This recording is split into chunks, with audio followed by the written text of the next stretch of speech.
കേരളത്തിൽ നിന്നും അകത്തു നിന്നും പുറത്തുനിന്നുമായിട്ട് ഒരുപാട് ആരാധകർ കാത്തിരുന്ന കാര്യമാണ് ഈ വർഷത്തെ ISL. അതിനിപ്പോൾ നടക്കോ ഇല്ലേ എന്നുള്ളൊരു കാര്യം പോലും ഇപ്പോഴും നിലവിൽ സംശയമാണ്. ആ ഒരു സമയത്താണ് AFFന്റെ പ്രസിഡന്റ് ആയിട്ടുള്ള കല്യാൺ ചൗബെ ഒരു സ്റ്റേറ്റ്മെന്റ് പുറത്തേക്ക് കൊടുത്തിട്ടുണ്ടായിരുന്നത്. പുള്ളി പറയുന്ന കാര്യങ്ങൾ ഇങ്ങനെയാണ്, അതായത് ഈ വർഷത്തെ ISL നടക്കും എന്നുള്ളൊരു കാര്യം ആദ്യം തന്നെ പറഞ്ഞിരുന്നു. അതിനുശേഷം പുള്ളി പറയുന്ന ഒരു കാര്യം, ജനുവരി തൊട്ട് ഏപ്രിൽ മെയ് ആ ഒരു ഷോർട്ട് പീരീഡിനുള്ളിൽ തന്നെ ഈ പറഞ്ഞ മത്സരങ്ങളെല്ലാം പൂർത്തീകരിക്കണം എന്നൊരു കാര്യം കല്യാൺ ചൗബെ പറഞ്ഞിട്ടുണ്ട്. എന്ന് പറയുമ്പോൾ ഈ ഒരു ഷോർട്ട് പീരീഡിൽ തന്നെ അത്രയും മത്സരങ്ങൾ കംപ്ലീറ്റ് ചെയ്യണമെന്നാണ്.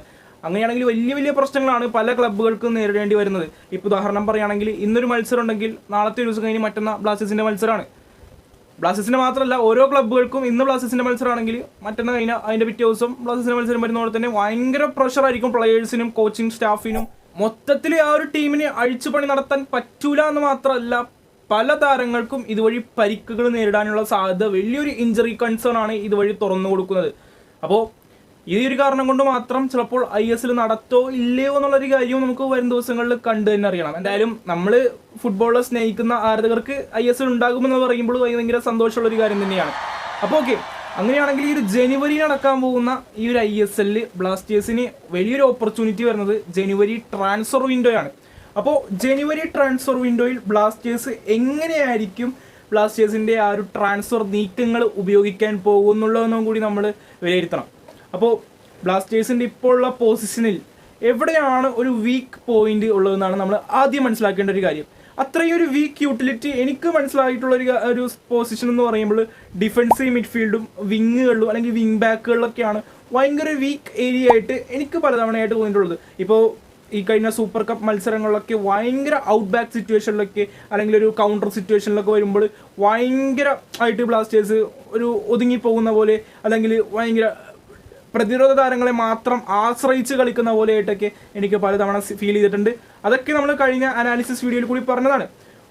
അപ്പോൾ ബ്ലാസ്റ്റേഴ്സിനെ ഡിഫൻസീവ് മിഡിലേക്കും അല്ലെങ്കിൽ ഡിഫൻസീവ് ഫുൾ ബാക്കിലേക്കും ഒക്കെ ആയിട്ട് അല്ലെങ്കിൽ സെൻട്രൽ ബാക്കിലൊക്കെ ആയിട്ടും നല്ലൊരു ഇന്ത്യൻ എഡീഷൻസ് ഈ ഒരു സീസണിൽ വരേണ്ടതായിട്ടുണ്ട്. അപ്പോൾ അങ്ങനെയാണെങ്കിൽ സ്വാഭാവികമായിട്ടും നിങ്ങൾക്ക് വരുന്നൊരു ചോദ്യമാണ്, ആരെ റിലീസ് ചെയ്ത് കളഞ്ഞിട്ടായിരിക്കും ഈ ഞാൻ പറയുന്ന പോലെ ആ ഒരു ഇന്ത്യൻ എഡീഷൻ നടത്തുക എന്നുള്ളത്.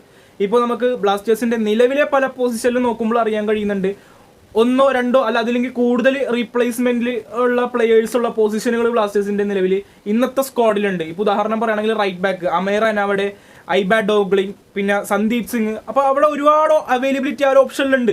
അപ്പോൾ അവിടെ നിന്ന് ഒരു പ്ലെയറിനെ ഒന്നോ രണ്ടോ പ്ലെയറിനെ റിലീസ് ചെയ്തിട്ട് അല്ലെങ്കിൽ ഡിഫൻസീവ് മിഡിലോ അല്ലെങ്കിൽ വിങ്ങിലോ ഒരു പ്ലെയറിനെ സൈൻ ചെയ്യുക എന്നുള്ളതുകൊണ്ട് ബ്ലാസ്റ്റേഴ്സിന് വലിയൊരു ബെനിഫിറ്റ് അവിടെ ഉണ്ട്.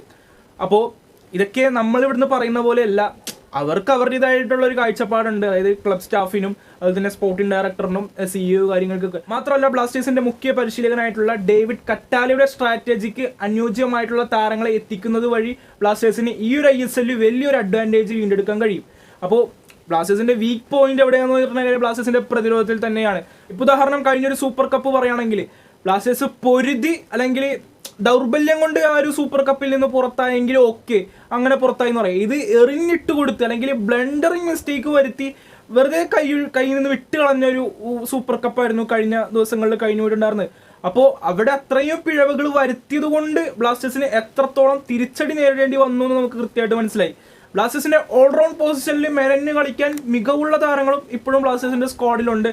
അപ്പോൾ അവരെ നിലനിർത്തി ബാക്കിയുള്ള ആ ഒരു ഞാൻ പറഞ്ഞല്ലോ, ഇപ്പോൾ ഒന്നോ രണ്ടോ അതിൽ കൂടുതലുള്ള പ്ലേയേഴ്സ് ആ ഒരു പൊസിഷനിൽ റീപ്ലേസ്മെന്റ് ഉണ്ടെങ്കിൽ അവരെ റിലീസ് ചെയ്ത് കളയുക. അതിന് പകരം നല്ലൊരു എഡീഷൻ ബ്ലാസ്റ്റേഴ്സ് കൊണ്ടുവരിക എന്നുള്ളതാണ് ഈ ഒരു ജനുവരി ട്രാൻസ്ഫർ വിൻഡോയിൽ നടത്തേണ്ടത്. ഇനി ഫോറിൻ താരങ്ങളുടെ കാര്യം പറയുകയാണെങ്കിൽ ഈ വർഷം ബ്ലാസ്റ്റേഴ്സിലേക്ക് ഇൻകമിംഗ് ആയിട്ട് വന്നിട്ടുള്ള കോൾഡോ ബിയറ്റെ ആണെങ്കിലും ടിയാഗോ ആൽവസ് ആണെങ്കിലും ജുവാൻ റോഡ്രിഗസ് ആണെങ്കിലും ഭയങ്കര ഔട്ട്സ്റ്റാൻഡിംഗ് പെർഫോമൻസ് ആണ് ഈ മൂന്ന് താരങ്ങളും ഈ മൂന്ന് മത്സരങ്ങളായിട്ട് കാഴ്ചവെച്ചിട്ടുള്ളത്. എന്തുകൊണ്ടും ആരാധകരെ തൃപ്തിപ്പെടുത്തിയിട്ടുണ്ടെന്ന് തന്നെ നമുക്ക് പറയാം. അപ്പോൾ അതുകൊണ്ട് തന്നെ ഈ മൂന്ന് താരങ്ങളും നിലവിൽ ഈ ഒരു ISL സീസണിൽ സേഫാണ്. തീർച്ചയായിട്ടും ഭയങ്കര പ്രോമിസിംഗ് ആയിരുന്നു ഇവരുടെ പെർഫോമൻസ് ഒക്കെ. അതുകൊണ്ട് തന്നെ ഈ ഒരു ISLലും ഈ മൂന്ന് താരങ്ങളും പ്രോമിസിംഗ് തന്നെയാണ്. ബാക്കി ഇനി അവശേഷിക്കുന്ന മൂന്ന് താരങ്ങളാണ് നമ്മുടെ അഡ്രിയാൻ ലൂണയും നോഹ സദോയും ഒപ്പം ഡൂസാൻ ലഗാട്ടോറിൽ തന്നെ തുടങ്ങാം.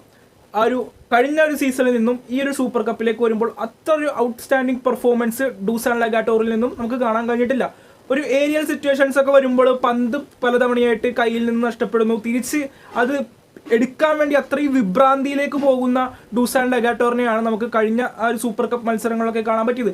പക്ഷേ പുള്ളി ഡെബ്യൂ ചെയ്ത ISL സീസണിലൊക്കെ ഒരു ഡീസൻറ്റ് പെർഫോമൻസ് ആരാധകരെ സംതൃപ്തിപ്പെടുത്തിയിരുന്നു. പക്ഷേ ആ ഒരു കൺസിസ്റ്റൻസി ഈ കഴിഞ്ഞ 3 മത്സരങ്ങളിലും നമുക്ക് കാണാൻ പറ്റിയില്ല എന്ന് തന്നെ നമുക്ക് നിരാശയോടെ തന്നെ പറയാം.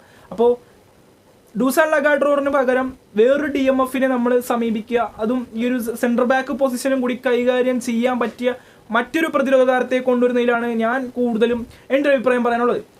സോ അപ്പോൾ ഇനി ജനുവരി ട്രാൻസ്ഫർ വിൻഡോ വിശേഷങ്ങൾ ഇവിടെ ഒന്നും തീരുന്നതല്ല. ഇനിയും ഒരുപാട് കാര്യങ്ങളൊക്കെ ജനുവരി ട്രാൻസ്ഫർ വിൻഡോവുമായി ബന്ധപ്പെട്ട് നമുക്ക് ഇനിയും സംസാരിക്കേണ്ടതായിട്ടുണ്ട്.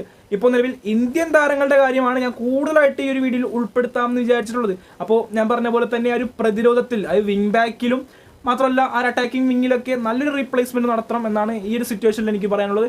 സോ അപ്പോൾ എന്തായാലും ഈ കാര്യങ്ങളൊക്കെ പറഞ്ഞുകൊണ്ട് തന്നെ സിനിക്സ് ഫുട്ബോൾ ഇവിടെ വീഡിയോ അവസാനിപ്പിക്കുകയാണ്. പിന്നെ ഒരു കാര്യം കൂടി പറയാണ്, നമ്മൾ ഈ ഒരു ഫേസ് ലൈവ് ഇൻട്രാക്ഷനിൽ ആദ്യത്തെ ഒരു വീഡിയോ ആണ്.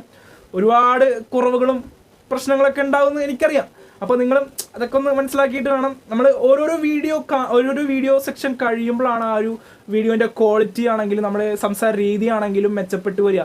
ഞാനിപ്പോൾ നിങ്ങളിപ്പോൾ ഈ കാണുന്ന ഞാൻ നേരത്തെ വോയിസ് ഓവർ ചെയ്യുന്ന ആ ഒരു സ്ലാങ് ആ ഒരു രീതിയിലല്ല ഞാനിപ്പോൾ ഫേസ് ഇൻട്രാക്ഷനിൽ വന്ന് സംസാരിക്കുമ്പോൾ രണ്ട് ടോണ് 2 വൈബ്രൻസിലാണ് ഞാൻ സംസാരിക്കുന്നത്. അപ്പോൾ പയ്യെ അത് പൊരുത്തപ്പെട്ട് ആ ഒരു quality day by day improve ആയി വരുമെന്ന് ഞാൻ പ്രതീക്ഷിക്കുന്നു. സോ അപ്പോൾ എന്തായാലും ഇനി അതൊക്കെ പറഞ്ഞ് നിങ്ങളെ ബോറടിപ്പിക്കുന്നില്ല. ഇത്രയും കാര്യങ്ങൾ പറഞ്ഞുകൊണ്ട് തന്നെ ഒരു വീഡിയോ വെച്ച് അവസാനിപ്പിക്കുകയാണ്. കായിക ലോകത്തെ മറ്റു പുതുപുത്തൻ വിശേഷങ്ങളുമായി ഞാൻ വീണ്ടും വരും. മാത്രമല്ല ഇനി ISL ഇത്രയും ഈ ഒരു ഡിസംബറും കഴിഞ്ഞ് ജനുവരി വരെ അത്രയും ദീർഘിക്കപ്പെടും. അതുകൊണ്ട് തന്നെ ഇനി എന്ത് കണ്ടന്റാണ് നിങ്ങൾക്ക് ആവശ്യമുള്ളതെന്നുള്ളതും അതും തീർച്ചയായിട്ടും കമന്റിൽ രേഖപ്പെടുത്തുക. സോ അപ്പോൾ എന്തായാലും ഈ കാര്യങ്ങളൊക്കെ പറഞ്ഞു അവസാനിപ്പിക്കുന്നു. മറ്റൊരു ദിവസം ബൈ.